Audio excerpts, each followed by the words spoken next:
നിമി ഇന്ന് ഉച്ചയാകുമ്പോഴത്തേന് കംപ്ലീറ്റ് ചെയ്ത് ഹെൽപ്പ് ചെയ്യണേ. ഓക്കെ. നിമി ഞാൻ ഒരു മെയിൽ അയച്ചിട്ടുണ്ട്. ആ മെയിൽ ഒന്ന് ചെക്ക് ചെയ്തിട്ട് ഇന്ന് ഉച്ചയാകുമ്പോഴത്തേക്ക് എനിക്ക് റിപ്പോർട്ട് അല്ല ഇത് ചെയ്യാൻ മാം പറഞ്ഞിട്ടുണ്ടായിരുന്നു. അല്ലല്ല ഇതാണ് ഇമ്പോർട്ടൻ്റ് കേട്ടോ. ഇതാദ്യം ചെയ്യണേ. ഈ കുപ്പിയിൽ വെള്ളം നിറച്ചിട്ട് ക്യാബിലൊന്നും കൊണ്ടു വെക്കണേ. അല്ല ഓൾറെഡി ഈ പണി ചെയ്തിട്ട് വേറെ പണി ചെയ്താൽ മതി.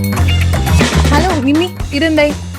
അല്ല വെള്ളമൊക്കെ പിന്നെ പിടിക്കാം. ആദ്യം ഇത് ചെയ്യും. എനിക്ക് ഉച്ചയ്ക്ക് പിന്നെ എന്തായാലും വേണ്ടതാ.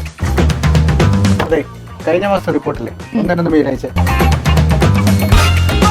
നിമി ഉച്ചയ്ക്ക് പിന്നെ എന്റെ കിട്ടില്ലേ? ശരി. അല്ല വെള്ളം തീരെ എടുത്തില്ലേ? വെള്ളം ഇപ്പൊ എടുക്കാം. നിമി എന്തായി? ഇത് സമയമായി. മെയിൽ എന്താ? മെയിൽ ചെക്ക് ചെയ്തോ? ഇപ്പോഴെങ്ങനെ കിട്ടുമോ? എത്ര നേരമായി നിമി ഏൽപ്പിച്ചിട്ട്? കണ്ടില്ലേ, ഒരു എംപ്ലോയിക്ക് ഒരുപാട് ബോസുമാർ കൂടി ചേർന്നിട്ടാണ് ഓരോ കാര്യത്തെക്കുറിച്ചുള്ള ഇൻസ്ട്രക്ഷൻസ് പറഞ്ഞുകൊണ്ടിരിക്കുന്നത്. +2 ബിസിനസ് സ്റ്റഡീസിലെ രണ്ടാമത്തെ ചാപ്റ്റർ ആയിട്ടുള്ള പ്രിൻസിപ്പിൾസ് ഓഫ് മാനേജ്മെന്റിൽ ഹെൻറി ഫയോളിന്റെ 14 പ്രിൻസിപ്പിൾസ് നമ്മൾ പഠിക്കുന്നുണ്ട് അല്ലേ. സോ യൂണിറ്റി ഓഫ് കമാൻഡ് എന്ന പ്രിൻസിപ്പിൾ പ്രകാരം പറയുന്നത് ഒരു സബോർഡിനേറ്റ് അറ്റ് എ ടൈമിൽ ഒരു സുപ്പീരിയറിൽ നിന്ന് മാത്രമേ ഓർഡേഴ്സ് സ്വീകരിക്കാൻ വേണ്ടി പാടുള്ളൂ, അല്ലെങ്കിൽ തിരിച്ച് അക്കൗണ്ടബിൾ ആവാൻ വേണ്ടി പാടുള്ളൂ. എവിടെയാണ് എന്നുണ്ടെങ്കിലോ ആ ഒരു പ്രിൻസിപ്പിൾ വയലേറ്റ് ചെയ്യപ്പെട്ടിട്ടുണ്ട്.